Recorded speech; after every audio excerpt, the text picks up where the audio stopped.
look disappointed to you? Well, it's not that I'm disappointed. It's just that, you know, I'm having a bit of a grass is greener on the other side moment. I just come from appearing live on the Conan O'Brien show, which is on cable. I was a guest of Conan earlier tonight. Wasn't that fun? And then I like. It was fun. And I like Conan. He's immensely tall with red hair. It's like being in mutant Scotland. But he's a lovely man, Conan, and I've always liked his show, and I used to do his show when it was in New York, and then this show went against his show, and then suddenly, oh, we're deadly enemies, and then something happened with Conan, I don't know what, but then he went to cable, and...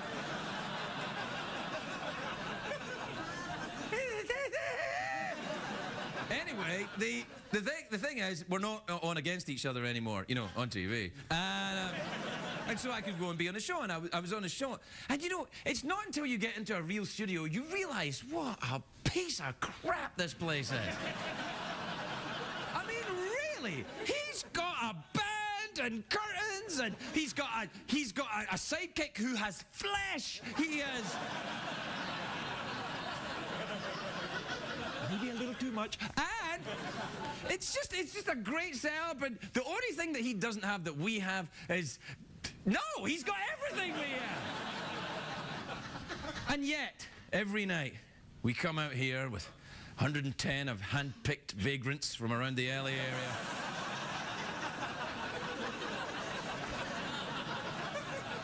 Eager and anxious to earn their crust and free chicken. And we put on the best darn show that we can. Now, admittedly, it's not very good, but it's the best darn one we can do. And that's what's called... Bulls. Yeah.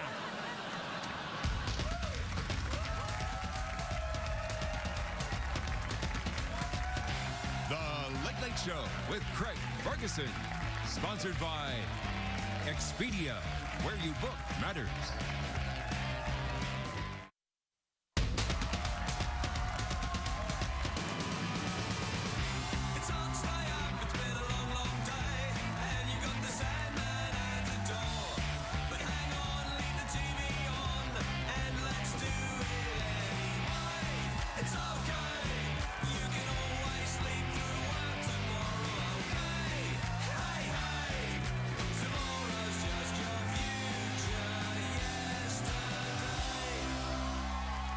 Ladies and gentlemen, Craig Ferguson.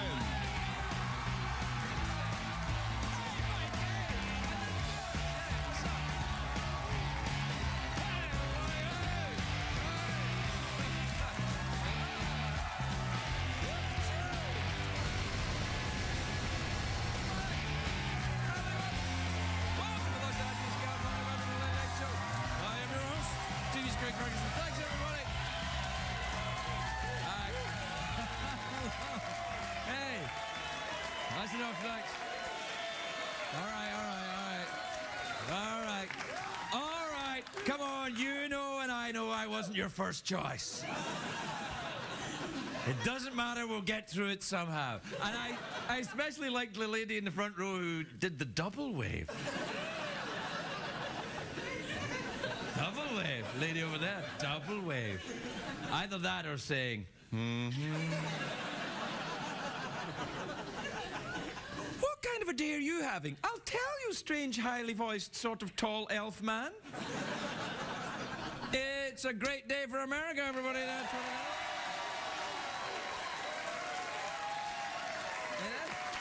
it is. It's a great day. It's a great day for Keith Olbermann, who's announced he's getting a new show on Current TV. Now, that's the channel that was started by Al Gore, and it's good to know that this Olbermann story's got a happy ending.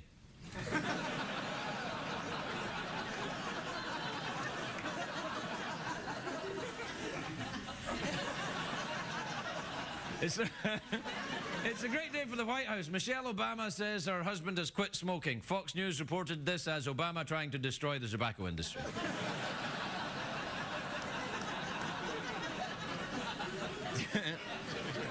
Vice President Joe Biden made a big announcement today, and this is amazing. When I heard it, I was shocked. I was shocked like they let Biden speak. Well, Biden's usually propped up in the corner of the room. He's like Hannibal Lecter strapped into the, like.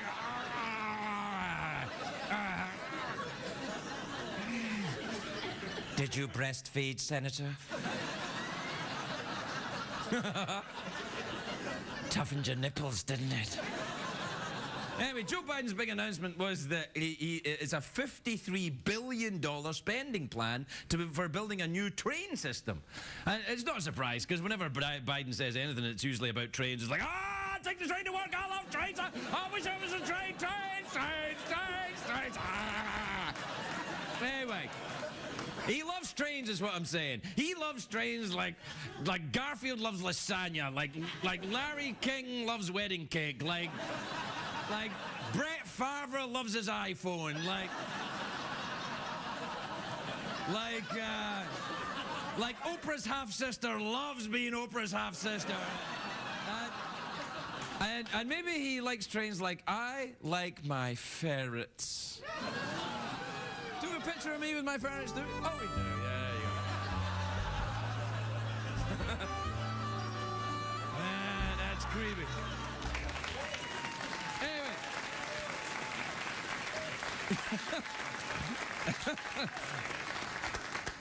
Did you breastfeed, Senator?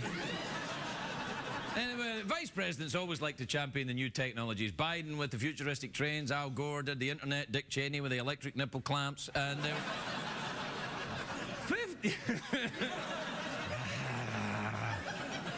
$53 billion, though, is a lot to spend on trains. To offset the cost, they're planning on raising the price of a train ticket to $53 billion. It's not true. Be honest, though, I'm not sure the government should be spending that much building trains. Did I say that much building trains?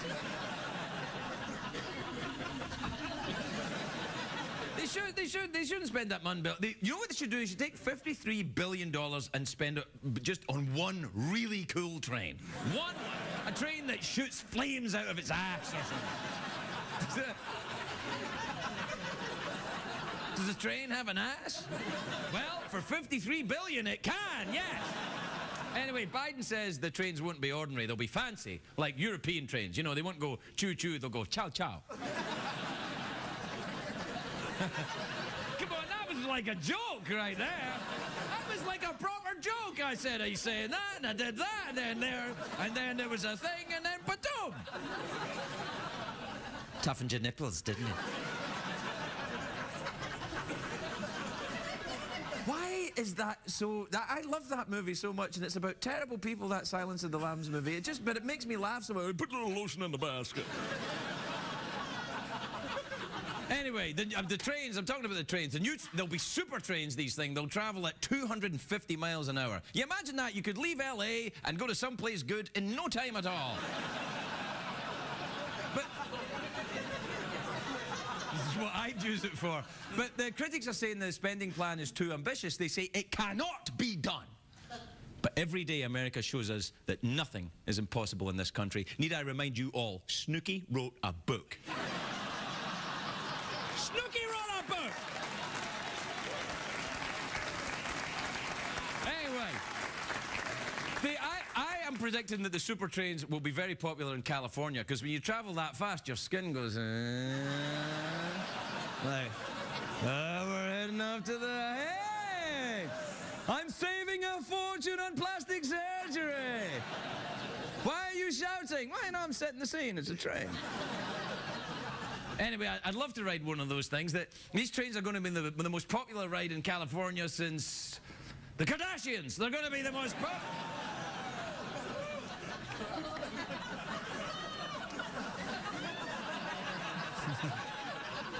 All right, I admit that was too far.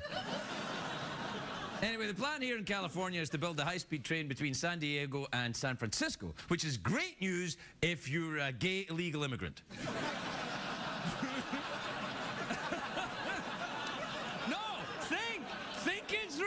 You could sneak over the border and be in Nob Hill in an hour.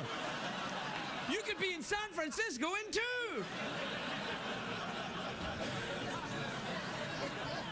And then another high-speed train is planned for Florida. It'll go from Tampa down to Miami, but there's a lot of older folks in Florida. I don't know how they'll feel about a 250-mile-an-hour train. I'm like, I feel the need for speed.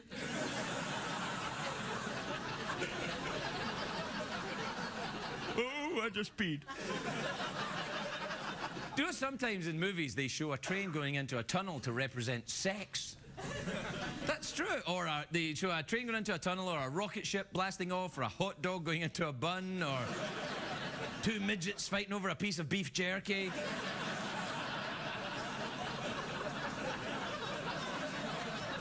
All right, the last one doesn't really represent sex. Just turns me on. Awkward.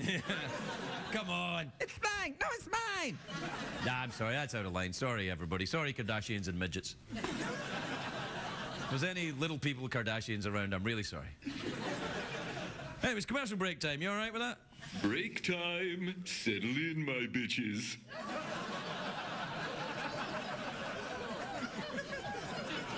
You're a gangster, Jeff. Oh, snap. Oh, I think that's a good thing to say, isn't it? Balls. Yeah. I wanted to take the balls app out of him. We'll be right back, everybody. We'll be right back.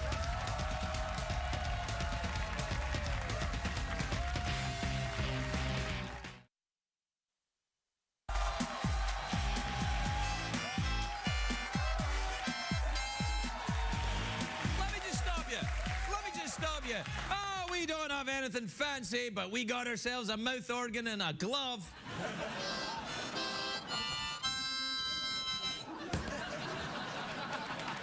You know what? I don't care. And you know why I don't care? Because if I did, I'd cry.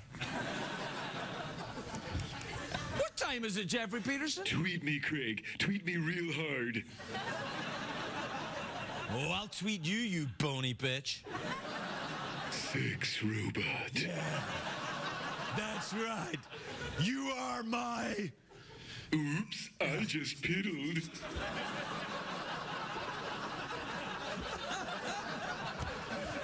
I can't believe we got away with it. Ay, caramba. Hot damn. You're not kidding. All right, play the jingle. Hey, Jeff, you want to get tweeted with me tonight? Well, all right.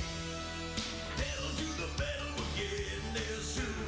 Drag me out of bed and gag me with a spoon. I need your love, I can't relax.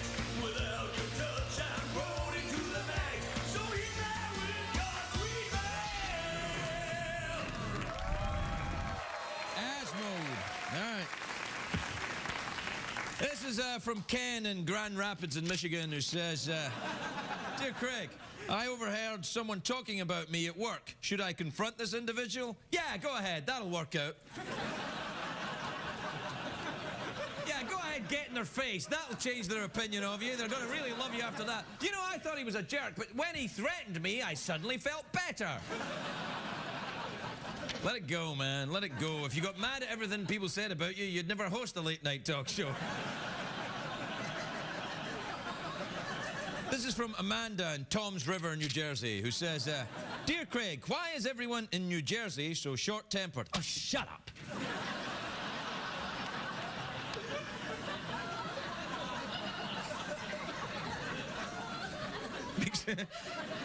That makes me so angry. All right, this is from Erin in Brisbane in Australia. Australia. We go out in Australia, don't we? Yeah, there we go. Hang on, I've got the flag to prove it. There you are, Australians. Finally a safe place for you in America.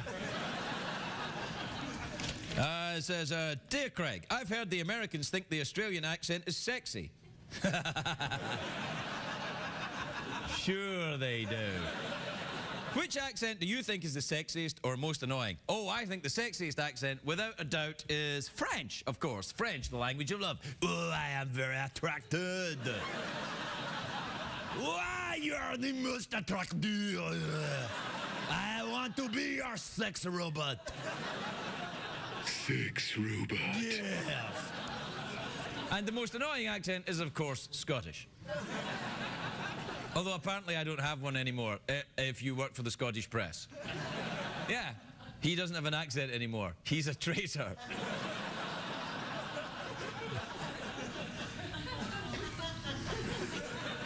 All right, this is from Ali in North Carolina. Which is in America?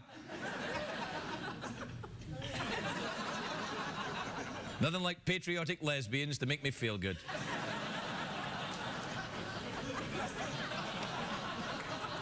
Ali says, Dear Craig, Dwayne "The Rock" Johnson is filming a movie in town. If I get to meet him, what can I say that's not stupid? Well, for one, don't call him The Rock. You can't call him The Rock anymore. He's an actor now. He's not The Rock. He's not Dwayne "The Rock" Johnson. He's just Dwayne Johnson, actor. They're very different. One of them uses a folding chair, the other one not at all.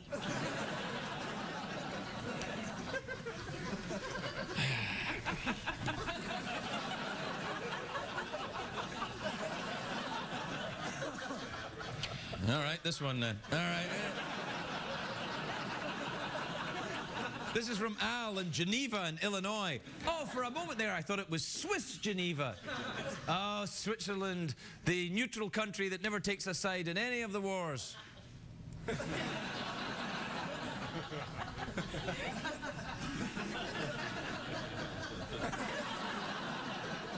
Anyway, Al in Geneva, Illinois says, Hi, Craig. My friend was backing out of his driveway in some heavy fog and hit a curb. The next day, it turned out the curb was actually his neighbor's car. What should we do? Was your friend in a car? Or he was just backing out of the driveway?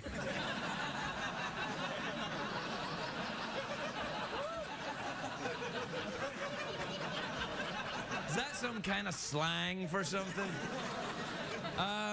Well, you should probably, I don't care. You should probably, admit it. Honesty's the best policy. That's why I always say, well, I don't always say that. Sometimes I'll say, I'll have a latte, please. Obviously, I say that when I want a latte. When I want honesty, I think honesty is the best policy, unless you want to get ahead in life. Clearly, I remained honest. We'll be right back, everybody. We'll be right back.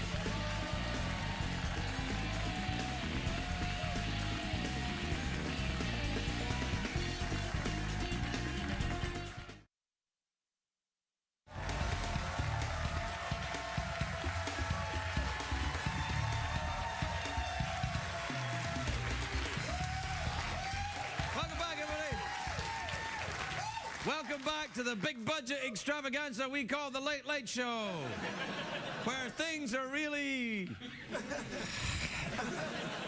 things are okay, actually. They're great, there. My first guest tonight is a very beautiful actress. There, that cheered me right up. She's in the new film Romeo and Juliet. I don't think she's in it. It's a animated feature. Ugh. I mean, she does a voice for it. I think. Well, it's in theaters this Friday, and we could find out by taking a look at a clip. A clip of the product being advertised? Yes. Craig, you're breaking new ground. I am. Take a look at this. Oh, Romeo. Romeo, are we really doomed, Romeo, to never see each other again? Why must you wear a blue hat? Why couldn't it be red like my father, or green like a leprechaun, or purple like some weird guy? I mean, what's in a gnome? Because you're blue, my father sees red, and because I'm red, I'm feeling blue. Oh, at any rate, that shouldn't be the thing to keep us apart, should it? No, it shouldn't. I couldn't have said it better myself. Oh, my giddy aunt, did you just hear all of that? What are you doing here? Please welcome the lovely Emily Blunt, everybody.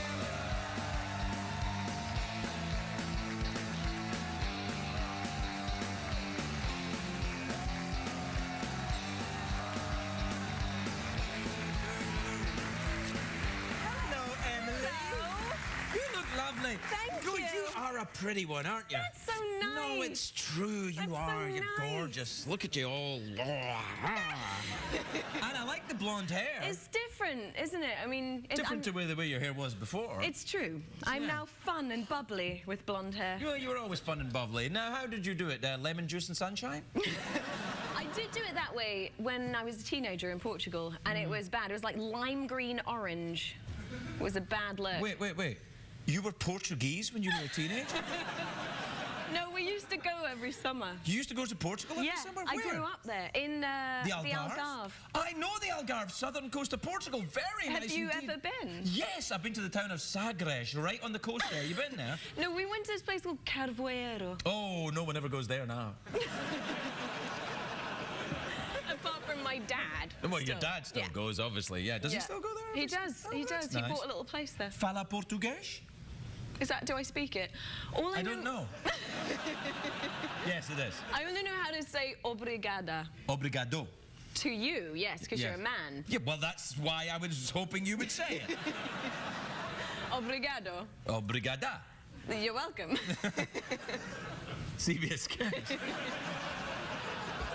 Well, this is nice, and you're in the Romeo and Juliet. No, It's- but that's the thing, you wouldn't know. That it may not even be me. No, it is you. That's why It you're is here. me. Yeah, I know. It's actually Miley Cyrus, but here I am. Miley Cyrus doesn't have a lovely accent like you. She's got a lovely doesn't. accent from a different place. I look forward to your letter.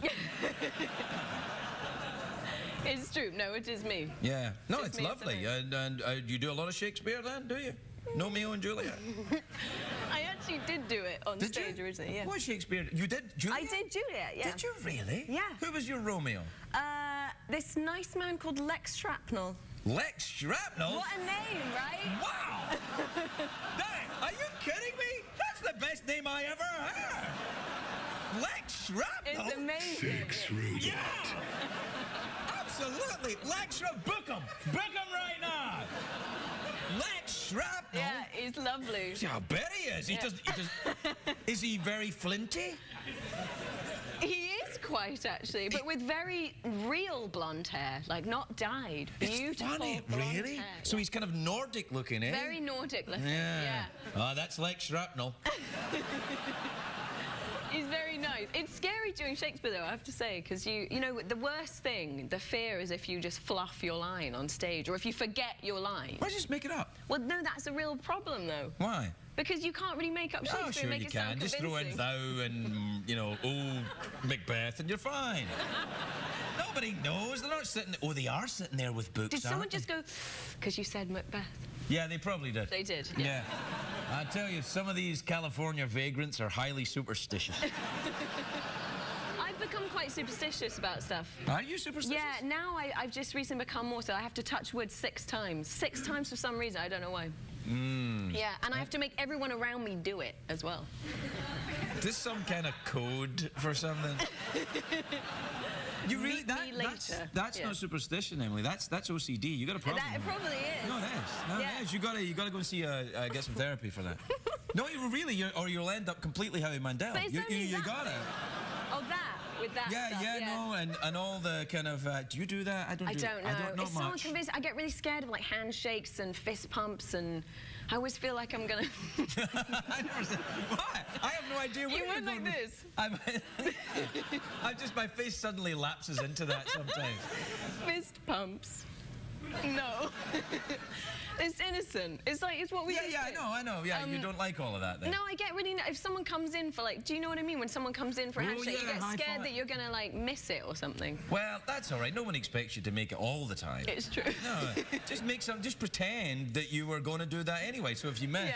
you go, well, Yeah. It's all right. It's true. I'm worried about you though with your OCD. We have I to get you a know. good therapist. Are But you it's in very therapy? recent. No, well, I'm that's not. there's your problem. But it's right a there. recent thing. Well, you got to go. You got to go. Well, let's try it now. All right. All right. Say something that is I'm scary. the therapist. I All right, control okay. the session. Okay, go. Right there. Right there's your problem. You're looking for control in a universe Yes. which is perhaps a little more chaotic than you would have it. Oh, that's probably true. Was that what you were just saying to me as a therapist? Yeah. You were very convincing because I was waiting for you to play the part of the therapist. I'm and you doing just- it right now. It was very Oh, good. would you like you probably want an I just Austrian want more of accent? a, all right. more of a voice, yeah. So when did you first start to touch the objects? When did I first start to touch? You know, this. You like to touch the wood? I love touching wood. So, and you like to touch the wood 6 times? Yeah, each. Every piece of wood I see. How much wood do you see? A lot. Well, first of all, let me congratulate you on your wood-finding capabilities. Perhaps a career as a lumberjack would interest you. But see, now this is helping. That's very good. It's helping me, anyway. Now I feel really stupid for touching wood. Never feel stupid for touching it. Never. It's true. No, do But not. you've got to be limited with it, you know? Well, okay, you know, you set your own boundaries, so yes, absolutely. But it's, you know, I think that there's a deeper problem there. Absolutely. You've got It's to look weird at it. that it only started recently. No, you know? has there been anything in your life happened recently? A big event? Well, not like, I mean, not that was scary, you know? It doesn't have to be scary. It can just be change. Do you know the first time I did it actually was I went scuba diving with sharks and I started doing it then. Well, Maybe yeah, that they're was right why. there. It's fear. It's, Yeah. They're absolutely fear. Have you You're ever done trying that? Have you what, ever scuba diving with yeah. sharks? All the time. And touched wood. I've got to be honest, I've touched wood more than I've been scuba diving with sharks. But I have done both, and recently. Really? Yeah. Where did you go scuba diving with Bora sharks? Bora. Oh, yeah, that sounds nice. And I had kind of a sleepless night before, and then, you know, you jump in and the water's so clear there, and you just peek down and they're just everywhere. Well, look, Everywhere. have you ever taken LSD? No. All right, I have a lot. And Did let you me... go scuba diving on it? No, I never went scuba diving on it, but I've taken it. I took it a lot when I was younger, and then when I older, serious guys. And I'm not recommending that at all, by the way. I mean, really, I'm not, honestly. But then I learned to scuba dive later in life, when I went scuba diving and I came back from every dive that I came back from, it was a little bit like taking acid, in the sense that you come back, but you're never quite the same again. No, because you have the spins a bit. Yes, something happens But every did you come, time. maybe you went up too quick, 'cause that's what happens if you go up too quick, you No, get it's the not a spins. physiological thing. I think it's more than that. I think It's existential. Absolutely existential. I think it's an amazing experience, and It's I was fantastic. really a victim of Spielberg. I mean, I did not want to go in the ocean, for sure. That's not Stephen's fault. Well, it is, because you did Jaws. Oh, the Jaws movie? Yeah. Oh, it's just a guy trying to make a buck. And it actually is one of my favourite movies. It's a great movie. Amazing Yeah, movie. yeah. But I think maybe what I loved about scuba diving is that everything slows down when you're underneath there. Like, all you hear is like, and that's Here we are it. back And at it's acid like, again, right there. I'm telling you, I think there's a correlation. I think you should look at this. What, taking LSD? No, gosh, no. No, absolutely not. No, I really, honestly don't do that. I wish I'd never done it. Really? Oh, it's terrible business. Really? How many What years happened did to you me? do? You turned out all right. I could have been somebody. Listen, we're out of time. We have to sell stuff. So, mouth organ or awkward pause? Obviously mouth organ after the word talk. Let's do that. All right, okay. Sorry, that's your one. This is. Oh, okay. Yeah, well, that was clean. This one's got my boogers all over it. Why would it have your boogers on it? Because that's where I store You shove them. it up your nose. Oh, look, it's brand new. It's brand spanking Do I new. get to keep it? Yeah. Oh, my goodness. You can take it to your therapist What should we appointment. play? Which end do you blow? You know fine well which end you blow. Now go on. Can you play? No, but we're going to give it a crack. I like you a lot. Do you cover it like that as well? Yeah, yeah.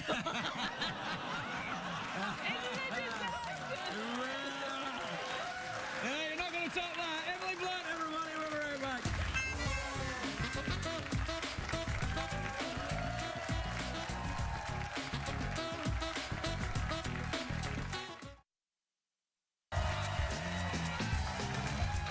Welcome back, everybody. Welcome back to the show. My next guest is a very beautiful woman who's a good friend of this show for reasons I can't think why, but she's kind-hearted. She is the professor of Egyptology at the UCLA. Please welcome Dr. Cara Cooney, everybody. Dr. Cara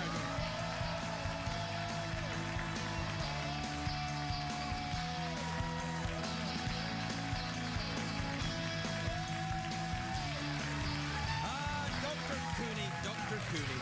How are you? It's great to be back. It's nice to see you. I haven't seen you in an age. Where have you been? I've been watching TV. I've been doing Facebook. Oh, wow. I've been watching my Egyptian people take back their government. It's what the heck is going? Now you've been out to Egypt a lot, haven't you? Yeah, about every year for the I don't know, since 1994 when I started this whole thing. Did anyone see this coming? Were you aware of this? I did not. I mean, we knew Tunisia was going to go, and everybody who goes to Egypt and works there knows that the people are not happy with their government system, that the gap between rich and poor is getting wider every year. And you knew something was going to happen, but you didn't know when, and this was the month. It was absolutely crazy. It's popping off. Yeah. And have you got colleagues over there right now? Yes, a lot of colleagues, a lot of friends. In the museums as well. In the museum, in Luxor, in different sites around the country. Now, a lot of them have left, but a lot of them are still there. What's happening with that? Because I noticed that there was some people were attacking the museum or something. That seems odd to me. Now, the looting needs, before I go into this, I should say that for every instance of looting, there are 1,000 Egyptians ready to protect these monuments with clubs in their hands. This is their national treasure. National patrimony, but it's also the cultural heritage of the entire world. And if it hurts us to think of the Mask of Tutankhamun being harmed, it's really a punch in the gut to the Egyptians. I mean, this is it's their emotional connection to their land. So there are people with the human chain around the museum. That is true. I've heard of stories about possible looting at Luxor Temple, and they used the loudspeaker at the mosque to alert people, and people came out from everywhere with clubs to go against looters who had guns. So for every instance of looting, and looting is opportunistic. There are opportunistic people everywhere in every society. Stuff? Of course there is. Of course there is. You can buy illegal mummies? Go online. Well, the mummies is a little different, and we can talk about that. But there has been an antiquities market for generations, and if any of us can do anything, it's not buy antiquities. This is something we should all. I don't think many people watching the show are going to be buying antiquities. That's more your cable audience, I think. You would be surprised, so just don't, especially now. Don't even think about buying some Egyptian antiquities. I always think it's Bond villains go, yes, I'd quite like to own that Tutankhamun's pants. Well, and it makes you think, why would anyone go into the Cairo Museum and try to steal some of these objects that are so incredibly well known? Yeah, why? Well, there are many Egyptologists who suspect, and I'm not on the ground there, so I don't know. I can't tell you the honest truth, but who suspect that these are Mubarak's men who've been sent in to mess things up a little bit, to destroy things, to make it look like the mob outside is a mob that needs a firm hand, that needs a crackdown, that needs to be controlled. It's almost as if Mubarak were some kind of dictator. It almost is like that. Almost. And so, but it backfired. I don't think, I mean, these guys rappelled down from the ceiling. They rappelled? One of the guys landed in a case, got hurt, and couldn't get out of the case, and then got carted off to jail. And really? Yeah. I mean, well, that can't be, that's not rioting then. There's no rappelling and rioting. That's an organised thing. Nobody says, quick, get the rappel. No. The rappels? Well, and they're trying to pass these guys off as ignorant thieves who don't know what they're looking at. I don't know ignorant thieves who can rappel down from the roof of the Cairo Museum. I don't know anyone who can rappel. Yeah, I know.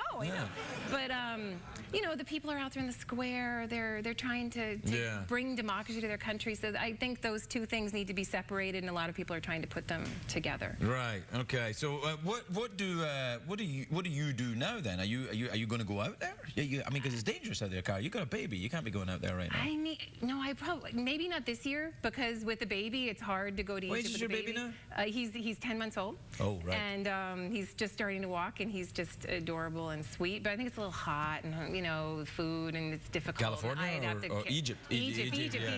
So no, I think I'll wait to take him to Egypt later, maybe in a couple of years. But I have friends who brought their little kids out to excavate out in the sand in the desert, and so. Don't you worry about the curse? I mean, every time you open a tomb, there's a curse. I have one friend. We called her up, and she works for a group called Chicago House, and we all got together and we're like, oh, how's Jen? How's Jen? Called her up, and she was at work. She was just working, there's a revolution going on around you, and yet the archaeologists, we keep our heads down and we just work. So, but, that's nerdy. It's taking it too far, though. I mean, because you got to be out there. There's that stuff's been there for 5,000 years. It can wait a couple of weeks until this dies down. Well, and this is another point I do want to make clear, that these antiquities that are possibly being looted, these things that people are opportunistically trying to steal, nothing is as important as the people on the ground. Of course. And, when you see all of this revolution stuff that's happening. And yet, we as archaeologists, we're freaking out, absolutely freaking out, trying to figure out which objects in the Cairo Museum were hurt. And we can't get clear answers for all of this. And either 20 objects that have been damaged or it's 70 objects that have been damaged. Now, and we can't figure out what the Isn't there a actual story tradition is. of this, though? I mean, the science in which you work in, Egyptology, Yes. there is a tradition of looting and robbing and damaging the graves because the graves are full of treasure. I mean, Egypt has the curse of an embarrassment of riches, and its preservation is so pristine, so perfect. Those sands just cure everything and keep it all, the heads of mummies and all of that. Right. You have everything preserved. And so there are storage magazines. This is where they store the antiquities. Hundreds of them around the country at each different archaeological site. What's a storage magazine? Storage magazine is where the archaeologists find trinkets that aren't good enough for a museum, and they put them in storage because no one's going to ever want to view them. That's the artifact I'd buy. So there's, thousands of pieces of ceramic. There's little Shopti figurines. There's parts of bodies. There's all kinds of things in these storage magazines. Parts of bodies? Well, it's unusual to find them intact. You'll have a skull and a torso and a hand and a foot, and you kind of put them in storage magazines. I was waiting. Terribly sorry about that. I didn't feel awful now. Shut up, Jeff. Well, you do find mummy genitalia, but that's a different. But they found that You do find mummy You do find mummy genitalia, but those I heads. beg your pardon, Jeff. I mean, it preserves. Yeah. It preserves everything. It's extraordinary. It really is. So, Egypt has, there are hundreds of thousands of objects throughout the country that need to be protected. And that's why, okay, let me put it this way. When Iraq fell, and you saw the looting of the museum there, and you saw a lot of people behaving very opportunistically. Right. I remember I said to my husband, that wouldn't happen in Egypt.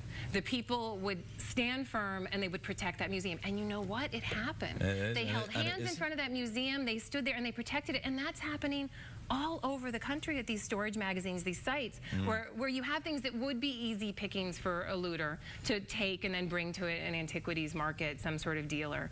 And we should be so proud of people for protecting it for all of us. Your archaeologist friends are safe, and I hope the people of Egypt find some kind of peace very soon. too. It's lovely to see you again, Cara. Cara Cooney, everybody. We'll be right back.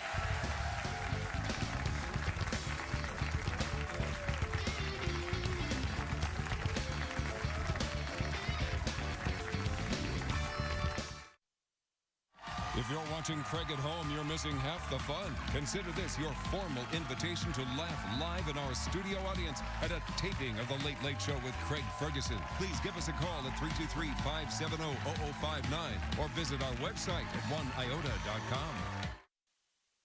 What did we learn on the show tonight, Craig?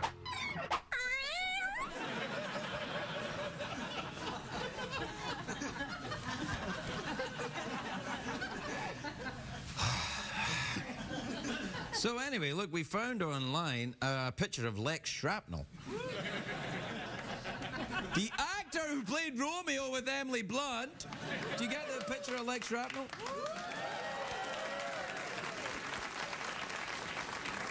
Right.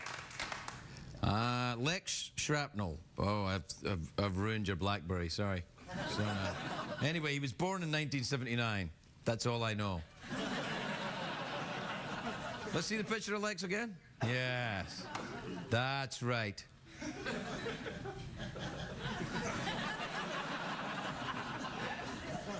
Lex Shrapnel. The man with the best name in show business. Oh, I know what you're thinking right now. Craig, you're mocking. No, I am not mocking. I am not mocking at all. This is only the beginning. In the future, when people are gathered round campfires saying, whoa, who saw that coming? They'll say, do you remember Lex Shrapnel movies? They began round about 2011. That's when they really began to kick in. How did Lex ever become the enormous super megastar action hero that he became? I'll tell you why. Because tonight, one man was willing to stand up and say, I am here for you, Lex Shrapnel. We will bring you over from whatever godforsaken European country you are in, and you will be invited on this show, second guest probably, and... Baby, Baby steps, Lex, baby steps. But from that appearance, it will grow, and it will grow, and you will become the biggest movie star in the world. And when that happens, perhaps you'll get me out of this. What's a coming I go? What's a coming I go?